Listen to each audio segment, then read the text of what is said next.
नमस्कार दोस्तों, स्वागत है आप सभी का द डेली अफेयर्स क्लास में। आज हम चर्चा करेंगे 20 जून 2026 के मध्य प्रदेश से संबंधित करंट अफेयर्स की।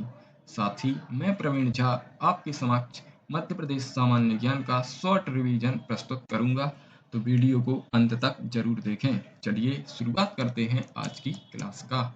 आज का दिन 20 जून 2026 वैश्विक स्तर पर आज के दिन विश्व शरणार्थी दिवस मनाया जाता है। यूनाइटेड नेशन यह दिवस उन लोगों को समर्पित करता है जो संघर्ष या उत्पीड़न के कारण अपना घर छोड़ने पर मजबूर हो जाते हैं। लोगों को उन लोगों के प्रति जागरूक करने के लिए यह दिवस आयोजित किया जाता है। Next question. हाल ही में आयोजित सिकल सेल कार्यक्रम के तहत मरीजों की स्क्रीनिंग और मॉनिटरिंग के लिए कितने सिकल मित्रों को प्रशिक्षित किया जा रहा है? तो इसका सही आंसर है ऑप्शन सी, 3700। मध्य प्रदेश में हाल ही में 3700 सिकल मित्रों को प्रशिक्षित किया जा रहा है, जो कि सिकल सेल रोग के स्क्रीनिंग, मॉनिटरिंग और निदान के लिए कार्य करेंगे।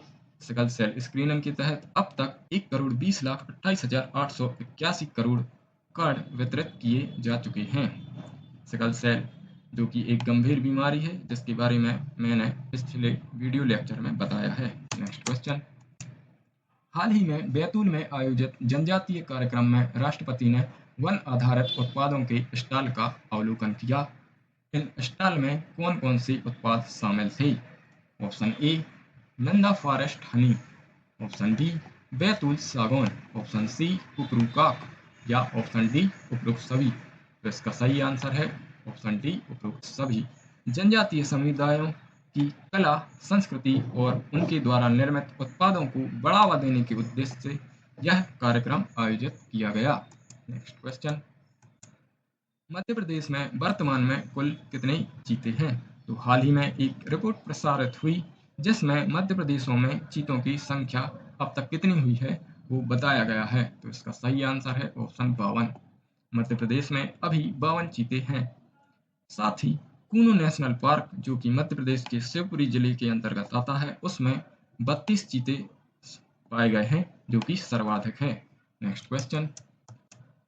तेंदुपत्ता संग्रहण वर्ष 2026 के दौरान मध्य प्रदेश में कुल कितने मानक बोरा तेंदुपत्ता का संग्रहण किया गया है? तो इसका सही आंसर है ऑप्शन बी, 17.76 लाख मानक बोरा अभी तक संग्रहण किया गया है। इस संग्रहण कार्य के बदले संग्राहकों को 710 करोड़ रुपए की बोनस राशि वितरित की गई है। ये जो आंकड़े मैं आपके सामने प्रस्तुत कर रहा हूँ, ये बिल्कुल ऑथेंटिक हैं, जनसंपर्क विभाग की वेबसाइट से लिए गए हैं, तो आप अपनी किसी भी एग्जाम में इन्हें लिख सकते हैं। Next question. मध्य प्रदेश के भोपाल में प्रस्तावित गिफ्ट सिटी का नाम क्या रखा गया है? तो अभी हाल ही में मध्य प्रदेश के भोपाल शहर को गिफ्ट सिटी के रूप में विकसित किया जा रहा है तथा उसका नाम इकाई सिटी भोपाल रखा गया है। इस इकाई का फुल फॉर्म है ई मतलब कि एजुकेशन, के मतलब कि नॉलेज और एआई मतलब एआई सिटी। तो इस प्रकार से इसका आंसर हो जाता है ऑप्शन बी। Next question. हाल ही में पीएम किसान सम्मान निधि योजना के तहत 20 जून को जारी की गई किस्त और लाभार्थियों की संख्या से संबंधित कौन सा विकल्प सही है? तो इसका सही आंसर है ऑप्शन ए, 23वीं किस्त तथा 9.40 करोड़ किसान लाभार्थी। आप सभी जानते हैं कि प्रधानमंत्री किसान सम्मान निधि के अंतर्गत 6,000 रुपए की राशि सीधे डीबीटी अकाउंट में डाली जाती है। Next question.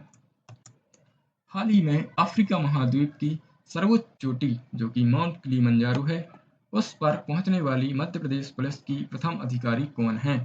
तो इसका सही आंसर है option B, inspector Deepika Gautam. Madhya Pradesh के लिए यह एक गौरव की बात है कि हमारे मध्य प्रदेश की पुलिस अधिकारी, जो कि इस पर्वत की सबसे ऊंची चोटी पर पहुंचने वाली भारत की एकमात्र प्रतिभागी हैं। Next question. हाल ही में फीफा वर्ल्ड कप 2026 का आयोजन किया जा रहा है, तो यह किस देश में आयोजित किया गया है? तो इसके सही आंसर है संयुक्त राज्य अमेरिका, कनाडा, मैक्सिको या सभी। तो इसका सही आंसर है सभी। फीफा के इतिहास में पहली बार एक साथ 3 देशों द्वारा संयुक्त रूप से आयोजित किया जा रहा है। नेक्स्ट क्वेश्चन,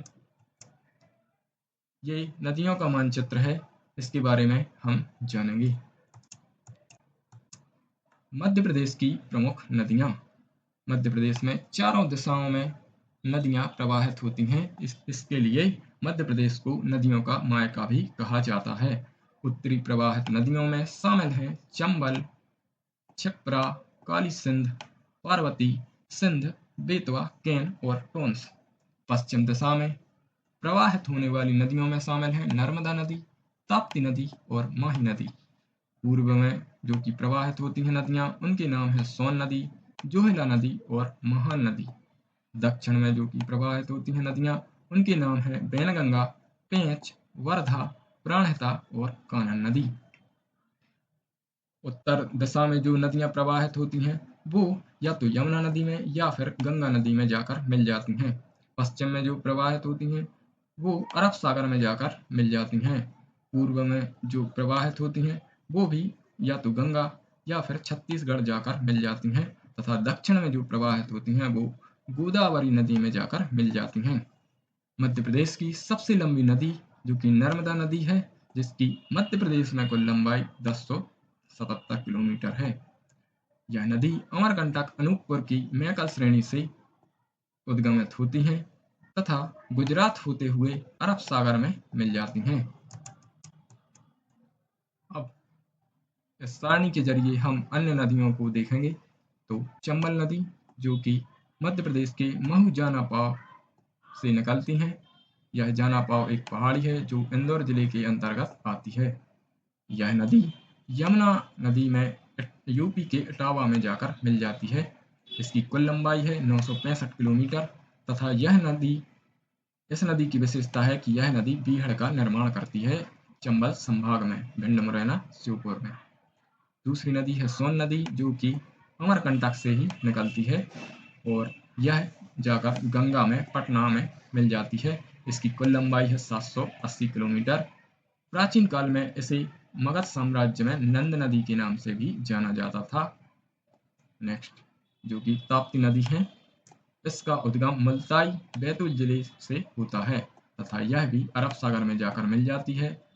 784 किलोमीटर इसकी लंबाई है तथा इसको सूर्यपत्री नदी के नाम से भी जाना जाता है। बेतवा नदी जो कि मध्य प्रदेश की गंगा कही जाती है या बुंदेलखंड की गंगा कही जाती है, कुमरा गांव रायसेन से निकलती है तथा यह यमुना नदी में हमीरपुर जिले में जाकर मिल जाती है। इसकी लंबाई है 590 किलोमीटर। इसके किनारे एक ओरछा नगर बसा हुआ है जो धार्मिक रूप से बहुत महत्वपूर्ण है। माही नदी की बात करें यदि, तो यह धार जिले से निकलती है और अरब सागर में जाकर मिल जाती है। इसे आदिवासी गंगा कहते हैं तथा इसकी कुल लंबाई 583 किलोमीटर है। वैनगंगा नदी यह मिंडारा गांव सिवनी से निकलती है तथा गोदावरी नदी में जाकर महाराष्ट्र में मिल जाती है। इसकी टोटल लंबाई है 569 किलोमीटर तथा यह वर्धा नदी के साथ प्राणहिता संगम बनाती है और महाराष्ट्र में गोदावरी नदी में जाकर मिल जाती है।